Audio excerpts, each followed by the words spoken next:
ప్రపంచవ్యాప్తంగా వేల సంఖ్యలో పక్షి జాతులు ఉన్నాయి. అవి ఏ మూల నుంచి ఏ మూలకైనా ఎగరగలవు. ఇన్ని పక్షుల్లోనూ ఒక్క పక్షి మాత్రం అత్యంత విషపూరితం. ఇదిగో ఈ పక్షి చాలా అమాయకంగా, అందంగా కనిపించినప్పటికీ మీరు పొరపాటున దాని రెక్కను తాకినట్లయితే నిమిషాల్లో పక్షవాతం వచ్చి ప్రాణాలు తీసేస్తుంది. ఈ పక్షి పేరు హుడెడ్ పిటోహుయ్ లేదా గినియా పిటోహుయ్. దీంతో చాలా జాగ్రత్తగా ఉండాలి. 1990లో కాలిఫోర్నియా అకాడమీ ఆఫ్ సైన్సెస్ లోని పర్యావరణ శాస్త్రవేత్త జాక్ డంబాచర్ ఇది విషపూరితమైనదని మొదటిసారిగా గుర్తించారు. ఇది మామూలుగా అయితే న్యూ గినియా అడవుల్లో కనిపిస్తుంది. చూడ్డానికి పసుపు అంచు కాకిలాగే కనిపించే ఈ పక్షికి ఒంటి నిండా విషమే. ఈ ప్రత్యేక లక్షణంతోనే ఈ పక్షి ప్రపంచంలోనే అత్యంత విషపూరితమైన పక్షిగా గుర్తింపు పొందింది. ఈ పక్షికి ఉన్న మరో ప్రత్యేకత ఏంటంటే ఇది ఇతర పక్షులపై దాడి చేయదు, వేటాడదు. కానీ దీని జోలికి మాత్రం ఒక్క జీవి కూడా రాదు. ఎందుకంటే దీని శరీరాన్ని తాకితే ఇతర పక్షులకు ప్రమాదం. ఈ పక్షికి శరీరమే రక్షణ కవచం. దీని ఒంట్లో ఇంతలా విషం తయారవడానికి ప్రధాన కారణం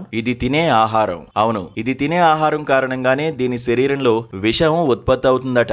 అయితే విషం దాని బాడీలో మాంసం కాకుండా చర్మం, రెక్కలపై మాత్రమే ఉంటుందట. పొరపాటున వేరే జీవులు దీనికి తగిలితే అవి మరణించక తప్పదు. అదే విషం డార్ట్ కప్పల్లో కూడా కనిపిస్తుంది. ఒకవేళ ఈ పక్షి మనుషులకు కాని తగిలితే ఆ వ్యక్తికి పక్షవాతం వస్తుంది. కొన్నిసార్లు అది తీవ్ర అనారోగ్యానికి దారి తీయవచ్చు. ఈ పక్షి ఉండే ప్రాంతాల్లోని ప్రజలకు దీని గురించి బాగా తెలుసు. కాబట్టి ఎవరూ దాని జోలికి వెళ్లరు. మొత్తానికి ప్రకృతిలో అరుదైన, అందమైన పక్షులు కూడా ఇంత ప్రమాదకరంగా ఉంటాయని ఎవరూ ఊహించి ఉండరు. కాబట్టి ఈ పక్షి ఎప్పుడైనా ఎగురుకుంటూ వస్తే ముచ్చటపడి ముట్టుకోవద్దు. శాస్త్రవేత్తల ప్రకారం హుడెడ్ పిటోహుయ్ ఈ విషాన్ని స్వయంగా ఉత్పత్తి చేయదు. బదులుగా దాని శరీరంలో ఈ టాక్సిక్ కు అతిపెద్ద మూలం అది తినే ఆహారం. ఈ పిట్ట ప్రధానంగా బీటిల్స్ ను వేటాడుతుంది. మలేరియా బీటిల్స్ అని కూడా పిలుస్తారు. అవి చాలా విషపూరితమైనవి.